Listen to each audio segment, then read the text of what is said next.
Yeah, Coach. Just a general question. You have experienced coordinators now with Arthur and Matt. 2 years ago, 2024, you had that with Chip. You were able to maybe take that CEO role a little bit. I know you're in preseason camp and your fingerprints on everything that's going on, but do you feel you'll have a chance to get back into that CEO type role this year with those two guys in charge? I really feel strongly that we have a very good staff. And I feel like, it's important for the coordinators to lead their units. And, same thing with Rob Disher on special teams. I think that, when you look at who we have, there's experience there. And, we've talked about this before where it's my responsibility to make sure I'm doing the things that the head coach is supposed to do. And having, great people on staff allows me to do that. And I feel good that we have, an excellent staff. I think the camaraderie is good, and the players feed off of the staff. So we just got done really with our first scrimmage, preseason game number 1, and so we'll evaluate the film and kind of, figure out where everybody's at, grade it, and look to get better. But we are absolutely in a race against time to get better. We've got to claw for every inch we possibly have, and I think having guys like Matt and Arthur who have experience of being in the NFL where every game comes down to the last play. That's just how it goes, and it's going to be like that, in many games we're at this year. Cam on the right. Ryan, obviously you mentioned coming into camp that the running backs were a position that you wanted to see a lot from, and coming out of your first scrimmage, just what have you seen from Isaiah Bowe, and just how much growth have you seen from them from day one to now? Well, when you're not tackling, it's hard. We did do some of that today. I thought there was some really good runs in there, and I think that room is building depth. We'll see where it goes, but certainly Bo has had a very good start to camp, first week and a half, and Jacoby's right there, and so is Isaiah, and then we're building depth behind that. But I think Coach Locke's plan is to make sure that we have 3 guys available. But so far, Bo has certainly stood out. And Jacoby and Isaiah are right there, and then behind them, legends learning how to play the position. But you certainly can see the talent. He had some big plays and explosive plays today. I think if he continues to grow and get better and all those things, take care of the football, you can see what a weapon he'll become for us. So excited about the room. Again, not where they need to be. We still got a couple more weeks to get there, but it's good to have a group that has experience. And Jacoby doesn't have experience at Ohio State, but the other 2 do, and he's played a lot of football, and I think he had a good scrimmage today. Steven on the right. Now that you're 9 practices in, this is around the time that you felt like you wanted to have at least some more clarity about the offensive line. Can you just evaluate what you've seen from Ian, Josh, and Phil at this point? Do you feel like you're kind of zeroing in on who maybe that best 5 might be? Yeah, I think maybe some of you guys, may have heard, Austin sort of was out for a couple of days, so it didn't make it as, streamlined as we would like to have been in terms of the evaluation. But those guys are battling right now, and we'll get Austin back here this week and continue to work through it. The good news is, we have depth, and there's multiple guys that we're going to feel good about putting in the game, but we're still not exactly where we need to be in terms of where everybody's going to be at.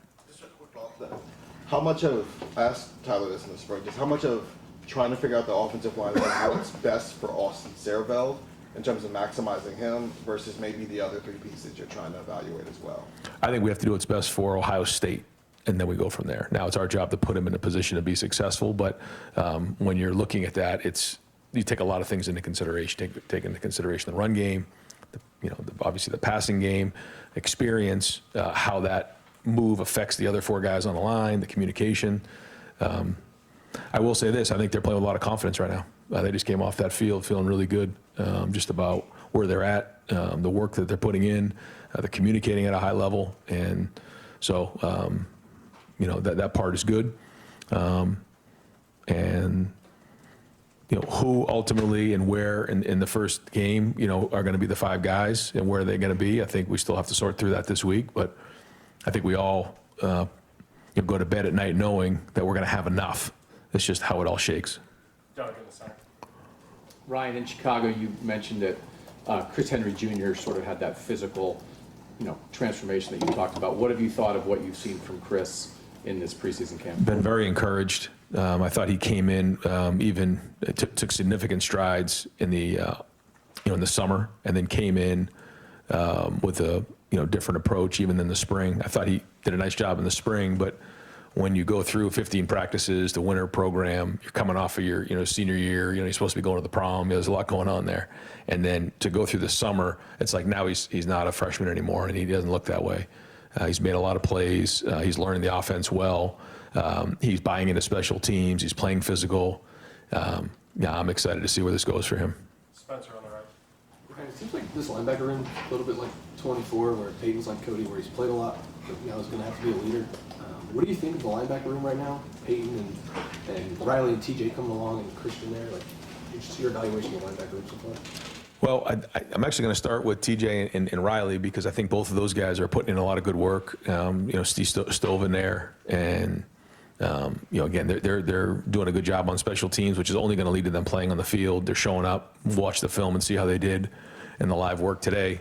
And then Peyton and Christian have been solid. So again, another room that we feel like we have depth in. And I think James feels that way. I think you will see us rotate guys and try to figure out how all those pieces work. As Matt and James and everybody there on defense does a good job of making sure we put guys in the right position. And so we want to maximize their skill sets. All four of those guys sort of have different skill sets, which is good. And there's certain things they do the same, but they're into it. They're making the calls. They recognize, plays quickly and diagnose plays quickly. They look good when, they come off the bus. And so, again, just 9 practices in, but excited about that room in terms of being able to play depth this season. Adam on the right. You talk about bringing an outside perspective with Arthur Smith coming in. I know you're only through 9 practices in fall camp, but I'm curious if there's one area where he was kind of eye-opening for you guys in the offensive room, where you guys, something clicked with that jumps out to you. I think his resume speaks for itself, and when you walk in with that type of a resume, sort of like Matt did the year before, you have a certain level of credibility with the players and then with the coaches. And he knows what he wants, and he has a certain level of confidence when he walks in a room. And I think the guys have enjoyed that. I think that the room has good chemistry. I think he communicates well. I think some of the unit meetings he's doing with the offense, he's bringing everybody together with one voice, and they're feeling and feeding off his confidence. Joey on the right.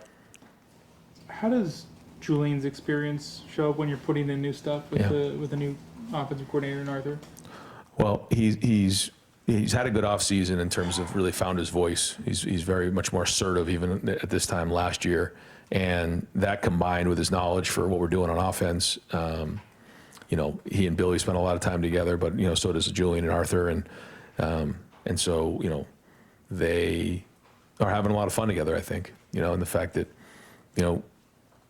Arthur's going from Aaron Rodgers to Julian Sayin, and I think Julian sees what a great way to learn the game. When one of the best all-time quarterbacks was working with Arthur last year, and vice versa, and now there's just things that they get to share and experiences, and I think it's been great.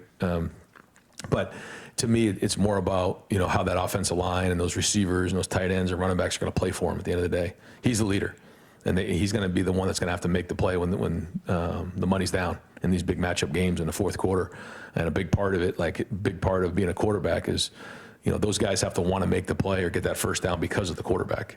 And he's doing a really good job of that. I think that they believe in him now, but we still got a lot of work to do. And but that's what the preseason's all about, is earning that and trying to put them in situations as a coach to see where they can continue to learn and grow in those areas. Joe in the back. Hey Ryan, with senior day moving up to week 1, can you share some of the thought about that adjustment?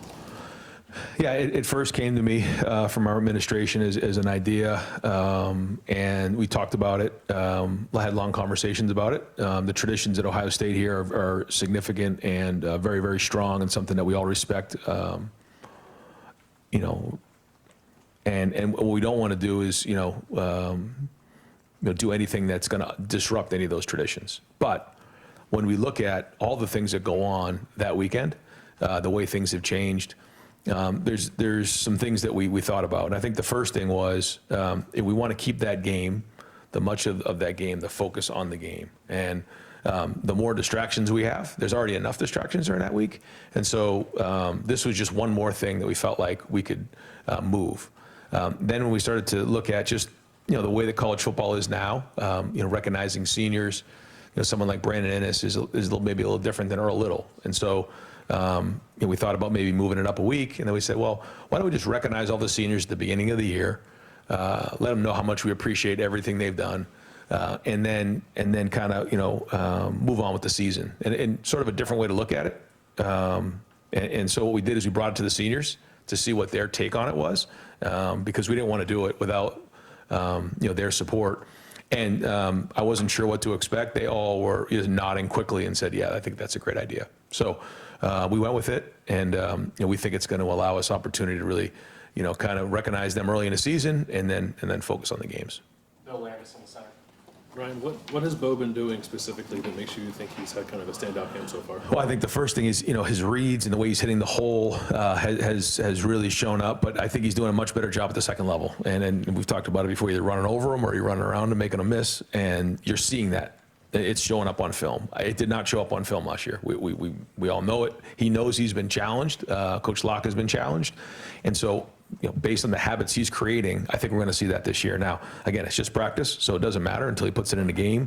But if he continues to keep building and practicing and stacking these practices the way he's doing it, it's going to show up in the game. And that's going to be a big part of who we are this year. We felt like, there was a lot of good there last year, but there was also a lot of football that we left on the field. And so a big point of emphasis that so far he's been responding to. Austin on the right. Ryan, you mentioned after day one that one of the position battles that you most wanted to watch was that backup quarterback. Yeah. Is that more of a challenge to Tavian, or is there more competition coming from Justin or Luke than maybe we would have anticipated going to camp? Yeah, I think, Luke, he got his black stripe off today. He's been really doing a great job. He's putting a lot of pressure on Tavian. He really is. He's been competing. He's been making plays. We'll see how he grades out. Coach Fessler grades everything.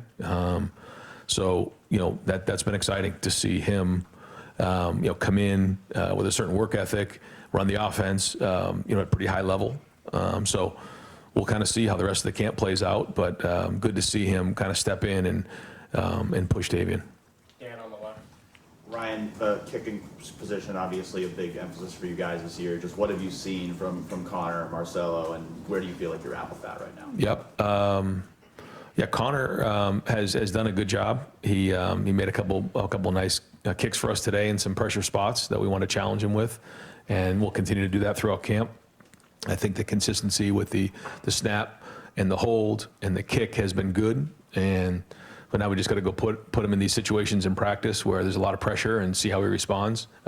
His past would tell you that he will respond well, and so we've seen that so far in practice. But we'll see. Marcelo, has a really strong leg, and so it gives us an opportunity to have somebody to help with the kickoffs, and also long field goals at times. So still early in camp, but that's what he brings a really strong leg to the table. Tony German on the left. Ryan, freshman class overall, how many do you think are going to play right now, and who are some of those guys that we should expect to see? Well, it's like the conversation used to be who's going to redshirt, who isn't, and obviously that doesn't really come into play anymore. So the push is to get on special teams. So the more guys that can get on special teams and help us as the season goes on, the more we want to do that. So I think it's a great thing. Where in the past, some guys lose hope. I'm going to redshirt this year. That's not the case, and it's a long season. So, if I'm a freshman, I'm trying to get on the field. There's no more of these situations where, I'll get it next year. No, like urgency. You got to play. You got 5 to play 5. So, at the receiver, I'm not going to go through every position because I'll forget people, but you're certainly going to see some of those young receivers play. If Legend continues to improve, you're going to see him play. Let's see. On defense, Jay Timmons, is going to play. He's been doing a really good job. You're going to see some of the guys up front play. I'm missing some other guys, but there's some guys in the back end that'll play for sure. And then the question is like, all right, who can push on special teams? And then, I was just telling the story the other day. We were showing a play with Chris Olave. It was in the Indiana game. But it's funny, like these kids nowadays, like they know who Chris is, but they don't remember. It wasn't that long ago, and in 18 when, he blocks a punt late in the season and then goes on to catch 2 touchdown passes and his career just takes off with special teams. And so the best players here have played special teams, especially when they were young. So when we put on film, you see Arvell, you see Sonny, you see Cody, you see, all these really good players, Lathan, out there playing special teams. So that's going to be the push. And if you can do that and we can trust you on special teams, then we can trust you playing offense and defense. So those are a couple names. And then we'll see where the rest of the guys show up. Dave on the left. I know you still need to watch the film, like you said. But what are some things that stood out to you the most during the scrimmage today?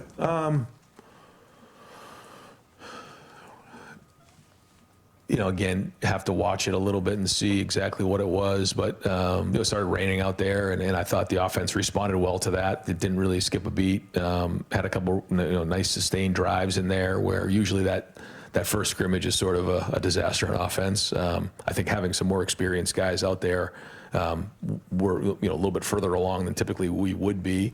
So that was good. There was some good physical play out there. On both sides of the ball. So we got what we want done that way, and we came out healthy. So those are the big things. Now we'll get on the film and figure out what we got. Rob in the back on the right. Yeah, Ryan, you lost 8 starters on defense. 3 of them went, I think, in the top 11 of the draft. How do you manage expectations versus being like reality? Do you allow yourself to say, well, there might be a drop off, or just, no, they have to meet the standard? Yeah, that's it. Yeah, there's no like a rebuilding of anything around here, as you know. So like that's the standard. The standard's the standard, and I think all the guys on the defensive staff and the players would tell you the same thing. They're expecting to be the best defense in the country, and same thing on offense.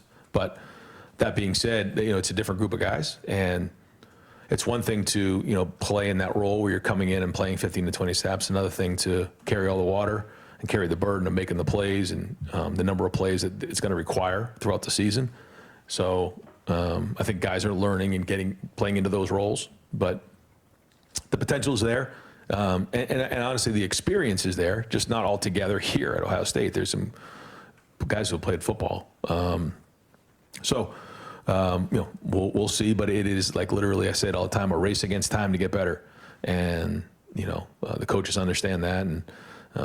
And so this will be a big week, I think, for the defense to see, where it can take the next step, where it can continue to improve. Because, to your point, there's no like, okay, well, we'll kind of figure this out and, get it figured out halfway through the season. It's not going to work that way. But there's nobody in the building that would say that. I think they all understand what needs to get done.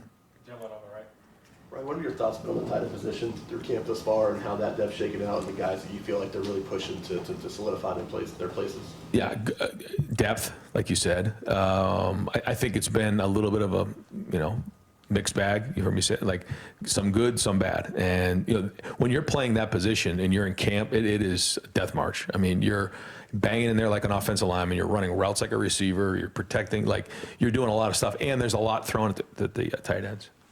Like you have to handle high levels of information. You got the center, you got the quarterback, and then probably the tight end. I mean, those guys have to be on top of their stuff. So, it's easy to get worn down, but that can't happen. And they're going to come out the back end of this thing stronger as a group. But I think the question still remains: who are going to be the guys that we can count on to make the plays and do the job? Like, I think that's maybe another thing about the defense. It's like you have some good depth there, but like, who's going to make the play? Who's going to be the guy that we count on when it matters the most? And I don't think we're there yet, but the good news is we have some different guys that are competing for those opportunities. Stefan on the right.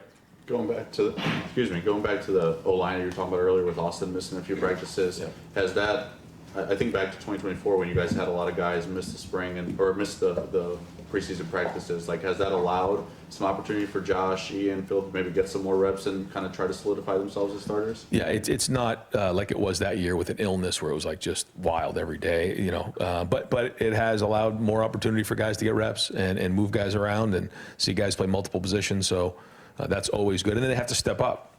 We've had to see, at times Carter Lowe had to, play with the ones, and now he's blocking Kenyatta coming off the edge, and Bo coming off the edge, and so that forces you to grow up quickly and figure out what you have. So yeah, there's been some of that going on, and but I think we're going to get Austin back here soon and get back to work. We've got two more. Brianna in the front. You mentioned Jay Timmons. What in particular has impressed you about him, and how close is he to pushing for a starting position? His ability to make plays, he's super competitive, he's edgy, he just has a knack for the game, and he's got really good instincts. Go with Bill, last one. Yeah, the three transferred defensive linemen, Quay, John, and James, what impact do you think they can have? What have you thought of their development so far? Well, we need them to have a major impact. Yeah, we're counting on that. And there's been a lot of good. I think I'm interested to see what it looked like today when we were, some of these sustained drives, because when we watch the teamwork where you get 4 plays and you're out and the 2s come in and 4 plays, there's a lot of good there, a lot of good. But the question for defensive linemen is, can you consistently do it over an extended period of time and during a drive? And I'd like to see what that looks like today, but they're certainly more than capable, and we're counting on them. And I think that they understand that part of it, and have gotten really good with their strike and their hands, and have great attitudes. Has one of the three emerged more than the others? No, I wouldn't say that. I mean, they're all a little bit different. John is big, strong, and powerful. James is a little quicker, and very disruptive. And then Quay's a little bit more on the edge and pass rusher. He can do some things in the flat. He's very versatile in what he does. Yeah. Thanks, Coach. All right, guys, thanks. Yeah.